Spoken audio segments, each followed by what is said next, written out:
Now time for the 7 things you'll be talking about today.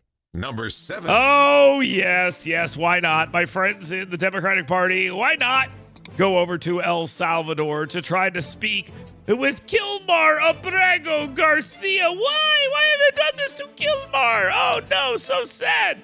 U.S. Representative Robert Garcia, the Maxwell Frost, the 2 senators, Chris Van Hollen and Cory Booker, are all urgently organizing trips on the taxpayer dime to address the deportation of Maryland father Kilmar Abrego Garcia, who was sent to a high-security prison and has not been returned despite a Supreme Court order to facilitate that return.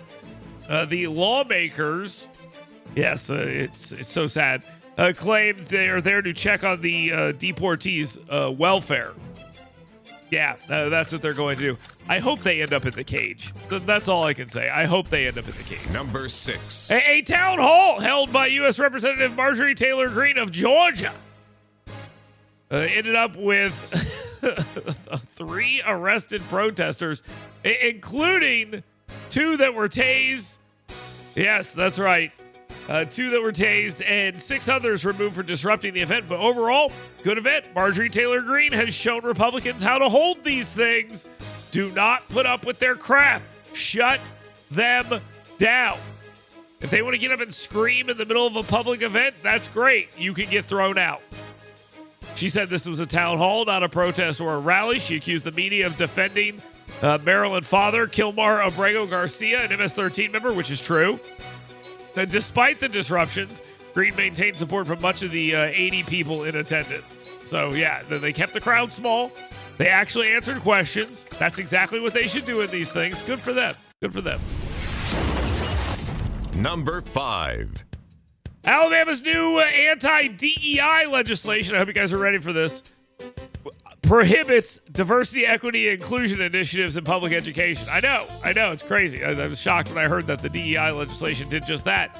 It is now causing librarians to suggest that they are fearful it could restrict library materials and programming. Yeah, I mean, that literally the point. That's the point.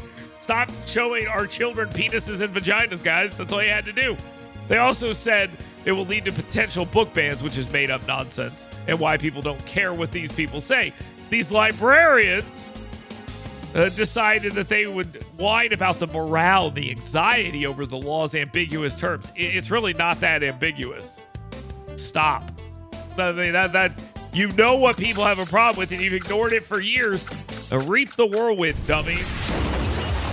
Number 4. The Trump administration is calling on Congress to cut $1.1 billion in federal funding for NPR and PBS, and it cannot come soon enough. Cut it now. The outlets promote partisan narratives and are unnecessary in 2025 because there are ample private options. There is no reason for the federal government to be paying for partisan news outlets, and you can claim they're not partisan news outlets, but come on, let's respect each other a little bit more than trying to pretend that you believe that and that I'm going to believe you. So stop that. Critics of the proposal, including public broadcast advocates, also known as employees of public broadcasting, argue that they serve critical roles in delivering unbiased journalism and educational programming. Well, you've been given the opportunity to stop doing the things you were told to stop doing, and you said, nah, we're going to keep doing that. Number 3. Good news here. A new auto supplier is opening here in the great state of Alabama, and Macon County is projected to create hundreds of jobs and strengthen the state's role as a hub for automotive manufacturing, and it places itself strategically between the Kia and Hyundai manufacturing facilities. Additionally, Honda is reportedly contemplating moving portions of its production from Mexico and Canada to the United States in places such as Lincoln, Alabama. Yeah, that's right. To mitigate the impact of President Donald Trump's proposed 25% tariffs on foreign goods. Honda is downplaying the move, and Donald Trump is downplaying his own tariffs, to be honest with you, at this point.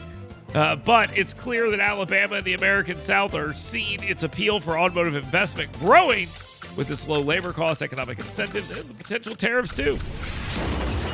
Number 2. Georgia is the latest southern state to enact some form of tax relief, with Governor Brian Kemp signing legislation to cut the income tax rates to 4.99% eventually, and offer up individual households up to $500 in rebates this year. So the cut's going to take a couple of years, but the rebates are this year. In contrast, this is some of the criticism, Alabama's legislature, led by House Speaker Nathaniel Ledbetter, has allowed the state's overtime tax exemption to expire, despite suggestions that it boosted overtime work by 5%. They were citing a budget concern. We'll talk about that in a second. Critics, including Alabama House Democrats who introduced a bill to cut taxes, want to preserve the exemption, so this fight goes on. Now, time for the number 1 thing you'll be talking about today. Mission ready. That is the message that Governor Kay Ivey, Alabama state lawmakers, and U.S. Representatives Robert Aderholt and Dale Strong are sending to Washington, D.C.